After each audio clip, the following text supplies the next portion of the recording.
একটা চ্যানেলে যখন ভিউজ আসে না তখন আমাদের অনেক খারাপ লাগে। কিছু কিছু ইউটিউবার আছেন যে মানসিকভাবে দুর্বল হয়ে পড়েন। তো এখানে আসল কথা হলো, একটা ইউটিউব চ্যানেল যখন নতুন থাকে সেই চ্যানেলে ভিউজ বাড়ানোর আসল প্রসেসটা কি। আজকে আমি আপনাদের সঙ্গে সেই মেথডটা বা প্রসেসটা শেয়ার করব, কিভাবে নিজের ভিডিওতে ভালো ভিউজ আনা যায়। ভিউজ আনার কিছু কিছু মেথড রয়েছে, সেই মেথডগুলো যদি আপনারা ফলো করেন বা সেইগুলো মেনটেন করে চলেন তাহলে আপনার ইউটিউব চ্যানেলে ভিউজ আসবে অবশ্যই।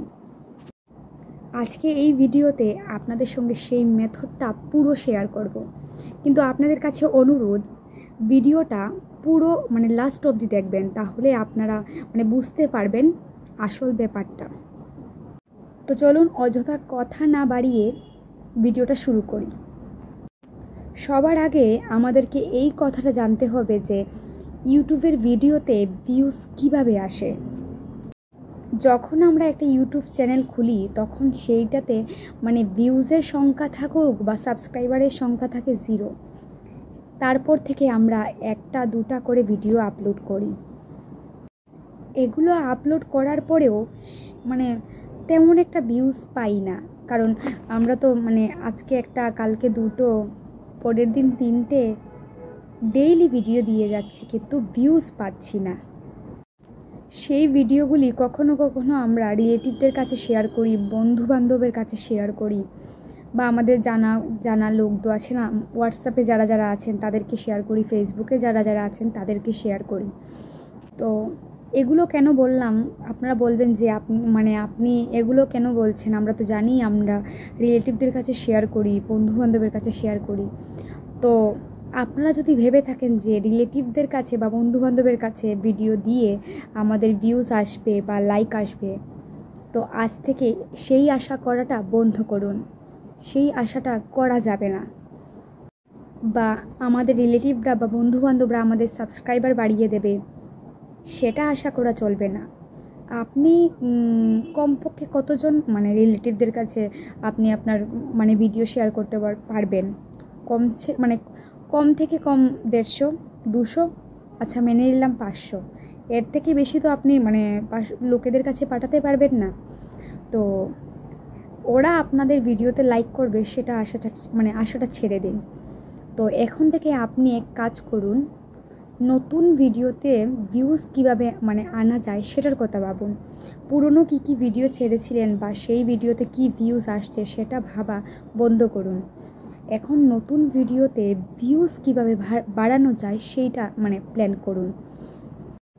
এখন বলবেন কি করতে হবে আপনাকে? আসলে আপনাকে কন্টেন্ট তৈরি করা আজ থেকে শুরু করে দিতে হবে। আজকের পর থেকে ভিডিও দেওয়ার পরে আর ভিডিও শেয়ার করবেন না। কনসিস্টেন্সি মেনটেন করে ডেইলি ভিডিও আপলোড করে যান।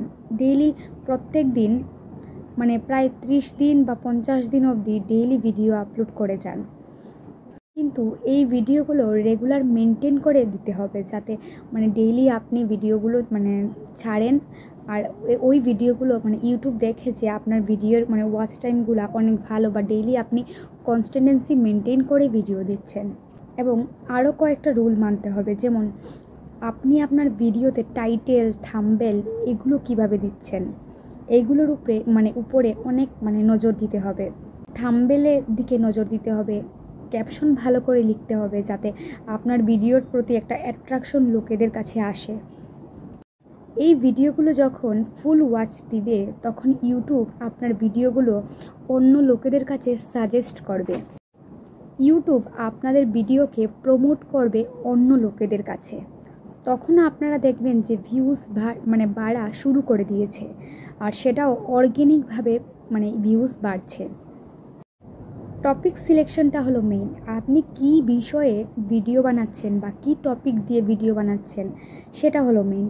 এই বিষয়টা যদি ফলো করেন, আপনি লোকে কি বিষয়ে ভিডিও দেখতে পছন্দ করে, বা লোকে কি ভিডিও বেশি কি টপিকে ভিডিও বেশি দেখে, ওই বিষয়ের উপরে ভিডিও বানালে ভিউজ অবশ্যই আসবে।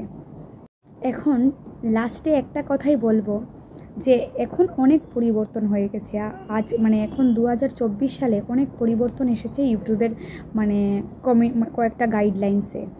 তো আপনাদেরকে সামনের দিকে লক্ষ্য রেখে এগিয়ে যেতে হবে। একটা কথা আপনাদেরকে মাথায় রাখতে হবে, কন্টেন্ট হলো কিং।